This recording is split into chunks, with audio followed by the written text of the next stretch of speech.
Very good evening to all.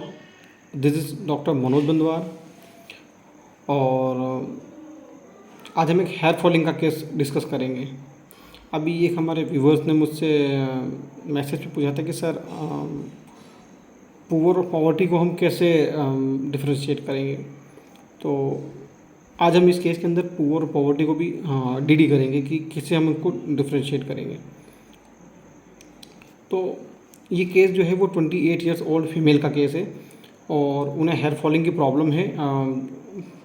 Second pregnancy है और pregnancy के बाद से उन्हें हेयर फॉलिंग शुरू हो गई। तो पेशेंट मेरे पास आई, केबिन में एंट्री की उन्होंने और आते से कहा कि सर नमस्कार। मैं कहा जी नमस्कार, बैठिए। तो मैंने कहा बताइए क्या प्रॉब्लम। तो पेशेंट ने कहा कि डॉक्टर साहब मुझे ना तकरीबन 5 महीनों से हेयर फॉलिंग हो रही है। तो कि 5 महीने पहले मतलब 5 महीने से क्या हुआ ऐसा। तो बोले कि सर वो जब से मेरी डिलीवरी हुई ना उसके बाद से मुझे हेयर फॉलिंग स्टार्ट हो गई है। तो मैंने कहा कि और बोले सर मुझे हेयर फॉलिंग की प्रॉब्लम तो मेरी पहले फर्स्ट डिलीवरी में भी थी, पर उस वक्त हमने एलोपैथिक ट्रीटमेंट करवाया था। जो मल्टीविटामिन टेबलेट वगैरह ली थी उससे मुझे उससे मुझे आराम हो गया था। पर अब मैंने वो ली, उससे भी मुझे कोई रिलीफ नहीं मिल रहा। और अभी 20 दिन से सर है ना इतने इतने बाल मेरे झड़ रहे हैं उंगली करके। डॉक्टर साहब ये अभी 20 दिन में इतने इतने बाल झड़ने लग गए। तो मैं कि ज़्यादा बाल तो अभी आपके 20 दिन से झड़ने शुरू हुए हैं, बाकी 4.5 महीने तक आपने क्या किया। तो पेशेंट ने कहा कि डॉक्टर साहब मैंने ना मैं यूट्यूब वगैरह चलाती हूँ, तो मैंने यूट्यूब पे और ऐसे बुक्स वगैरह जो आती हैं मेडिकल की और जो पेपर वगैरह में जो आते हैं उसमें नुस्खे वगैरह होते हैं हेयर फॉलिंग से रोकने के लिए, तो मैंने वो देख के यूट्यूब देख के और ऐसे कुछ फार्मूले वगैरह बना के तेल में मिक्स करके सिर में लगाए। पर सर शुरू में तो काफ़ी घने बाल थे मेरे और 2-4 बाल जाते तो इतनी टेंशन भी नहीं लेती थी कि और तो मैंने फिर वो तेल वगैरह लगाना शुरू किया। तो काफ़ी टाइम से मैं उस तेल को भी यूज़ कर रही थी और जो डॉक्टर ने लास्ट टाइम जो मेडिसिन लिखी थी वो भी मैंने कुछ दिन खाई, पर कोई उससे मुझे विशेष नहीं फ़ायदा पड़ा। पर 20 दिन के से अभी मेरे बाल जो है ना सर इतने इतने गिरने शुरू हो गए हैं। तो मैंने कहा कि फिर तो मैंने कहा बोले सर कि काफ़ी शुरू में बाल काफ़ी छोटे छोटे कम कम गिर रहे थे, पर अभी 20 दिन से ना इसकी गिरने की जो रफ्तार वो बढ़ गई है सर, पहले से ज़्यादा हो गए हैं, ज़्यादा गिरने लग गए। तो मैंने कहा कि मैं और बोले सर आप खुद देख लीजिए सर कि ये देखिए मेरी चोटी पहले इतनी मोटी इतनी घनी हुआ करती थी और ये दिन पे दिन पतली होती जा रही है। 25 दिन में ये इतनी पतली हो गई है, मतलब कि और बड़ा डर लग रहा है मुझे बाल झड़ने से। तो मैंने कहा, क्या डर लग रहा है। मैंने देखो तो भी दिन पे दिन पतली होती जा रही है। मैंने अभी 25 दिन पहले मेरी जो 20 दिन पहले मेरी जो चोटी थी वो लगातार दिन पे दिन इसकी साइज कम होती जा रही है और इसको लेकर मैं थोड़ी टेंशन बनी रहती है। मैं क्या टेंशन रहती है आपको। मेरे सर ऐसे ही झड़ते रहेंगे तो मेरे पास बाल ही नहीं बचेंगे फिर तो मैं और कुछ बोले नहीं सर, बस ये कि बस बाल ही नहीं बचेंगे मेरे पास, तो इतने झड़ जा रहे हैं तो बिल्कुल चोटी जरा सी पतली सी हो जाएगी मेरी फिर। तो वो टेंशन थोड़ी है। मैंने और कुछ पूछना चाहा पर पेशेंट ने इसके आगे नहीं बोला कि सर मुझे बस बाल कम होने का डर लग रहा है। तो मैं कहा कि ठीक है मैं आपको मेडिसिन देता हूँ, आप मुझे 15 दिन में एक बार बताइए। हमने उनकी 15-15 दिन में 3 विजिट ली और फर्स्ट विजिट में हमने उनको 200 का एक डोज दिया और सेकेंड डोज हमें मुश्किल से 30 दिन के आसपास उनको रिपीट किया। जब नीड लगी हमें वापस से कि पेशेंट की कंप्लेन आई कि सर वापस से कुछ थोड़ा बहुत बढ़ रहा है, तो हमने वापस रिपीट किया और तकरीबन 1.5 से 2 महीने में उनकी हेयर फॉलिंग की जो प्रॉब्लम थी वो कंप्लीट चली गई। अब हम यहाँ पर रूब्रिक देखेंगे। सबसे पहला जो रूब्रिक था इस केस में, जनरली सभी पेशेंट आकर हमें केबिन में आकर नमस्कार गुड मॉर्निंग विश करते हैं। बाकी अगर वो हमारे केस से रिलेटेड रूब्रिक से मैच करता है तो हम उसको लेंगे। तो सबसे पहला रूब्रिक था यहाँ पर reverence those around him. Patient आते से हमको नमस्कार किया, हमने लिया और जब केस की टोटलिटी के साथ वो मैच किया तो हमने उसको ऐड किया। सेकेंड में आते थे पेशेंट ने बोला कि डॉक्टर साहब जब से मेरी डिलीवरी हुई है तब से मेरे बाल झड़ रहे हैं। तो प्रोसेस बिंग में है और कारण इंजरी जो हुई उसको डिलीवरी से हुई है। तो डिलीवरी की वजह से उसको ये हेयर फॉलिंग की प्रॉब्लम चालू हुई है। तो हमने second rubric delivery injury being injured लिया।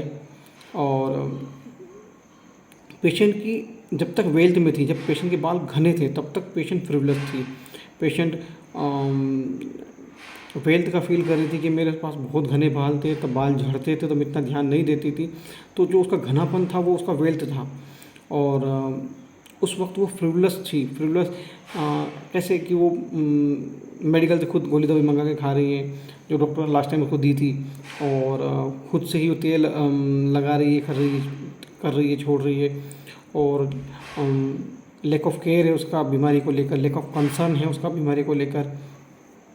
और आगे पेशेंट से हमने पूछा कि भाई आपने इतने दिन से बाल तो आपके भी तकरीबन 20 दिन से ज़्यादा झड़ने शुरू हुए, बाकी दिन क्या किया? तो उसने बुक्स वगैरह पढ़ के और यूट्यूब देखकर उसने अपनी मेडिसिन खुद ही ढूंढ ली, खुद ही। तो ये पेशेंट जो होते हैं ये काफ़ी इंटेलिजेंट होते हैं, क्यूरियस होते हैं, रीडिंग मेडिकल बुक्स डिज़ायर होती है, तो वो देखकर इन्होंने अपनी दवाइयाँ तैयार कर ली, लगा ली। और जब बीमारी बढ़ी, पेशेंट ने कहा कि सर 20 दिन से बाल बहुत ज़्यादा झड़ रहे हैं मेरे, डिल्यूजन इनलार्ज, बाल के गिरने की प्रोसेस जब बढ़ गई तब वो टेंशन में आ गई, तो ये डिल्यूजन इनलार्ज था। और उसके बाद पेशेंट ने चोटी पकड़ के बताया कि डॉक्टर साहब देखो ना डॉक्टर साहब 20 दिन से 25 दिन से कितनी बाल झड़ रहे थे, दिन पे दिन मेरी चोटी पतली होती जा रही है, कि पहले इतनी मोटी थी और दिन पे दिन पतली होती है, देखो कितनी सी हो गई। और पेशेंट ने एक चीज़ और बताई कि डॉक्टर साहब इतने इतने बाल झड़ रहे हैं। ये पेशेंट अपनी जो इन्फॉर्मेशन है वो बताना चाह रही है। बहुत से पेशेंट पिक बताते हैं कि डॉक्टर साहब देखो मेरे यहाँ गंजापन है, बहुत से पेशेंट ड्राइंग करके बताते हैं, लिख के बताते हैं, कुछ लोग इशारों से बताते हैं। तो ये पेशेंट ऐसे हमें कम्युनिकेट कर रही है बालों की अपनी प्रॉब्लम बताने के लिए, कम्युनिकेटिव। और दिन पे दिन मेरी चोटी पतली होती जा रही है, डिल्यूजन थिन गेटिंग थिन।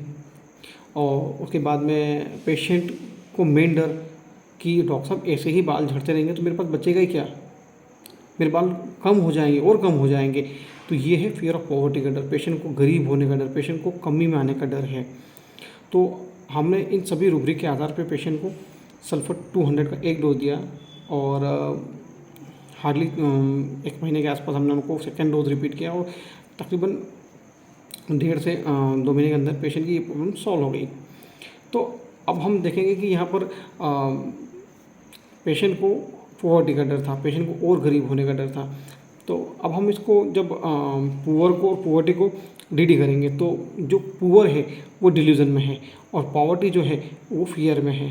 तो डिल्यूजन पुअर में पेशेंट को एहसास होता है कमी का एहसास, उसके पास पैसा कम है, ज्ञान कम है, ताकत कम है, रिसोर्सेज कम है। तो पुअर में पेशेंट को एहसास होता है कमी का, डॉक्टर साहब मेरे पास तो इतना दिमाग ही नहीं है, डॉक्टर साहब मेरे पास इतने पैसे नहीं हैं, डॉक्टर साहब मेरे पास ताकत ही नहीं है।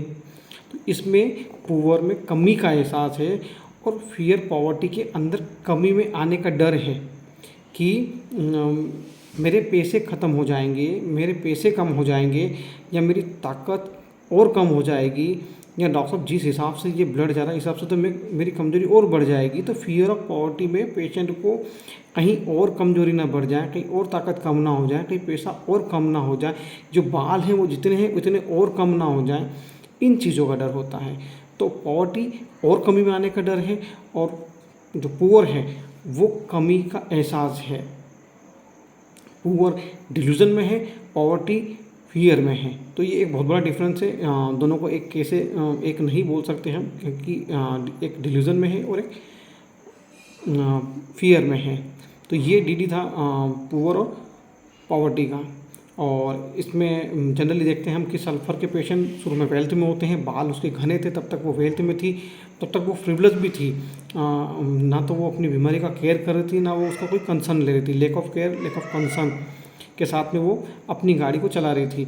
और जैसे ही उसकी प्रॉब्लम बढ़ी, बाल ज़्यादा झड़ने शुरू हुए, पहले से बड़े, डिल्यूजन इनलार्ज, और जब वो उसकी जो वेल्थ है अब वो जाने लगी है, और उसको थिन गेटिंग थिन के साथ में फियर ऑफ पॉवर्टी का डर लगा। तो ये सल्फर के पेशेंट वेल्थ से पॉवर्टी का सफ़र तय करते हैं। और काफ़ी पेशेंट हमारे पास आते हैं ऐसे जो इस प्रकार की कंडीशन बताते हैं। कई पेशेंट कहते हैं डॉक्टर साहब मुझे तो ऐसा लगता है कि कहीं मैं पूरा गंजा ही ना हो जाऊँ।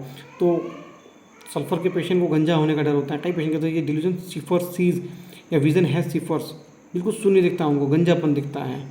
ऐसे कई पेशेंट को हमने इस रूब्रिक के साथ भी सल्फर बहुत प्रिस्क्राइब की है।